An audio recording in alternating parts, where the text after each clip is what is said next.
Did it finally happen? Isayama killing off Levi. Not only that, Zeke magically A-OK, but butt naked. So what's up guys, Foxen here. Attack on Titan chapter 115, and a juicy, thick chapter. A little funny how the internet was set on fire from the leaks. By the way, do be sure to give a colossal thumbs up and subscribe for more juicy Attack on Titan videos. Every like is gonna help heal Levi. And about that, let's just jump into it. At the start of this, you have Hanji and Floch going over to Zeke and Levi's location. Little did they know. And the weather. Very appropriate too. The almighty Titan gods must be mourning. So really just getting into it, Hanji finding Levi's body by the river. It almost looked like his head got smashed into that rock. But really, I was wondering whether Isayama had the Titan-sized balls to actually kill off Levi. Like I mentioned in my previous video, I heavily doubted it. Not to mention just the track record of leakers, just strategically releasing certain pieces of information. So let me actually clarify, since I've seen a lot of people confused about this. Hanji did in fact say that Levi is dead. She further clarified the thing about the Thunder Spear. No one should have survived that. Of course, in case you missed it, she was obviously lying to Floch. Just so freaking Floch wouldn't shoot Levi in the head. So at least for now, Levi is not dead. Although, obviously this guy is beyond perfect condition. In one of the shots, you do see a few fingers off in the distance, or at least a hand may be confirmed gone, possibly more. Either way, I do have to mention that two of my predictions did come true. The first about Levi only losing part of his arm, and the second, unfortunately, Isayama putting Levi in this coma-like state. So really just removing Levi from the Attack on Titan finale.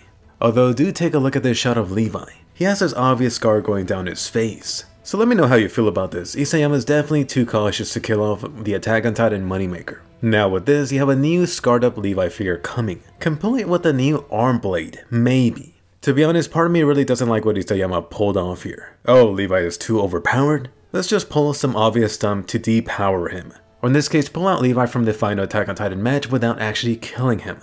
And I know some of you will mention it, so let me clarify that I don't have an issue with Levi actually dying. My money would have been on Levi 50-50 dying by the end of Attack on Titan anyway. At least for now, Levi didn't officially get taken out in this half-assed way. Not to mention this all being due to Levi doing something extremely stupid with that Thunder Spear. But now in the current reality of the story, he got Levi ultimately gone from the Attack on Titan story, or depowered enough, so he'll ultimately end up dying or being defeated in the next Titan matchup.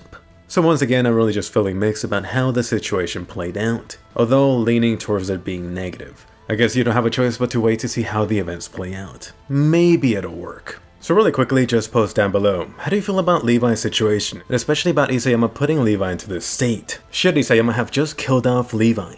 By the way, a little bit of a side note about Levi not dying. This really just means that Mikasa won't get that Super Saiyan Ackerman upgrade that some of you wanted. Aw, too bad. On another note, this does make Mikasa humanity's strongest soldier, as long as you don't count Eren.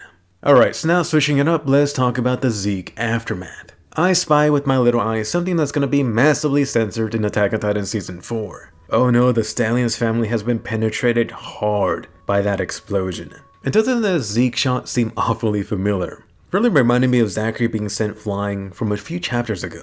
Ironically, Isayama keeps on getting gorier and bloodier in this Attack on Titan finale, but just how much of this will actually make it into the anime, uncensored? So at the beginning of this, you did have Zeke at death's doorstep. You have Zeke looking over at the flowers, and do notice specifically Isayama giving a panel to the flowers alone. Once again, this reminds you of the vegetation being significant like in the Attack on Titan anime.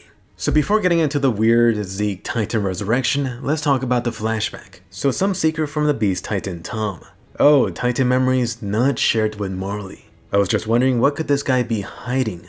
So something interesting revealed here. It turns out there is a way to break the founding Titan vow. Oh, can he say theory confirmed? I've been bringing up that Zeke knows a possible way around this Ray's family pact for a while. Thank you, Tom. So this whole thing is actually simpler than I thought. Seems like it's pretty much possible to transfer the founding Titan to a different individual and their family? In other words, Eren is about to get even more overpowered. So one overpowered character gets taken out of the series and another character gets overpowered, or perhaps even more. Although just maybe I'm misinterpreting this. Is this really just talking about the stuff we've already known? In other words, you have this non-royal blood founding Titan that touches this royal blood Titan, which means access to the founding Titan power, and not actually it being transferred. I'm hoping that it's not only this. By the way, something else worth mentioning here is Tom and Zeke doubling down on this euthanasia plan for the beloved Eldian people. And really just saying that out loud sounds wrong. Next up, it turns out that they actually showed Zeke taking on the Beast Titan power. Ooh, extremely steamy. Naturally, those glasses were always cosmetic. And Zeke here, by the way, is giving off this Superman-like vibe. Right here, do notice Zeke referring to the Beast Titan Tom as Papa. In other words, Zeke really did consider Tom to be his true father-like figure. Take that, Grisha. And about Tom passing down the Beast Titan power, notice this guy had no gray hair. Perhaps only royal blood individuals start to rapidly age on their last year. Also, isn't it a bit strange that these guys have the same Titan passing ritual as the Reyes family? Just this guy strapped down and even the same wardrobe? I mean, it does make sense considering what the Titan needs to do to get to the spinal juices, but the exact same thing? Maybe Sayama's just being lazy.